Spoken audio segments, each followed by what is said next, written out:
जय माता दी। जय माता दी।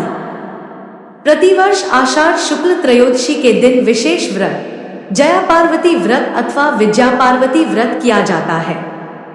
यह मालवा क्षेत्र का लोकप्रिय पर्व है और बहुत कुछ गणगौर, हरतालिका, मंगला गौरी और सौभाग्य सुंदरी व्रत की तरह है।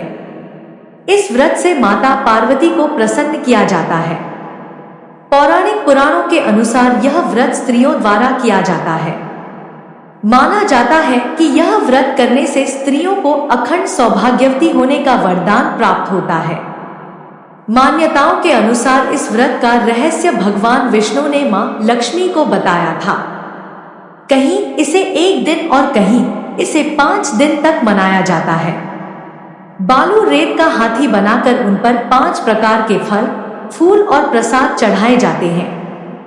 पौराणिक कथा के अनुसार किसी समय कौंडिन्य नगर में वामन नाम का एक योग्य ब्राह्मण रहता था।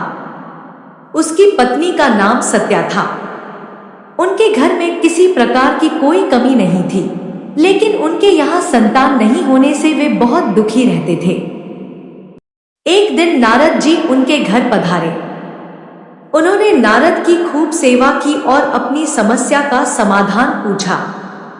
तब नारद ने उन्हें बताया कि तुम्हारे नगर के बाहर जो वन है, उसके दक्षिणी भाग में बिल्व वृक्ष के नीचे भगवान शिव माता पार्वती के साथ लिंग रूप में विराजित हैं। उनकी पूजा करने से तुम्हारी मनोकामना अवश्य ही पूरी होगी। तब ब्राह्मण दंपत्ति ने उस शिवलिंग की ढूंढकर उसकी विधि विधान से पूजा अर्चना की। इस प्रकार पूजा करने का क्रम चलता रहा और 5 वर्ष बीत गए। एक दिन जब वह ब्राह्मण पूजन के लिए फूल तोड़ रहा था, तभी उसे सांप ने काट लिया और वह वहीं जंगल में ही गिर गया। ब्राह्मण जब काफी देर तक घर नहीं लौटा तो उसकी पत्नी उसे ढूंढने आई।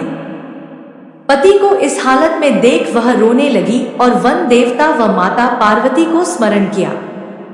ब्राह्मणी की पुकार सुनकर वन देवता और मां पार्वती चली आई और ब्राह्मण के मुख में अमृत डाल दिया, जिससे ब्राह्मण उठ बैठा। तब ब्राह्मण दंपत्ति ने माता पार्वती का पूजन किया।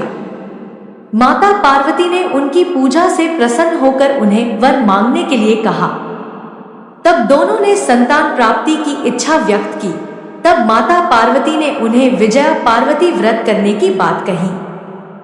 आषाढ़ शुक्ल त्रयोदशी के दिन उस ब्राह्मण दंपत्ति ने विधिपूर्वक माता पार्वती का यह व्रत किया, जिससे उन्हें पुत्र की प्राप्ति हुई। इस दिन व्रत करने वालों को पुत्र रत्न की प्राप्ति होती है तथा उनका अखंड सौभाग्य भी बना रहता है। जय माता दी। जय माता दी।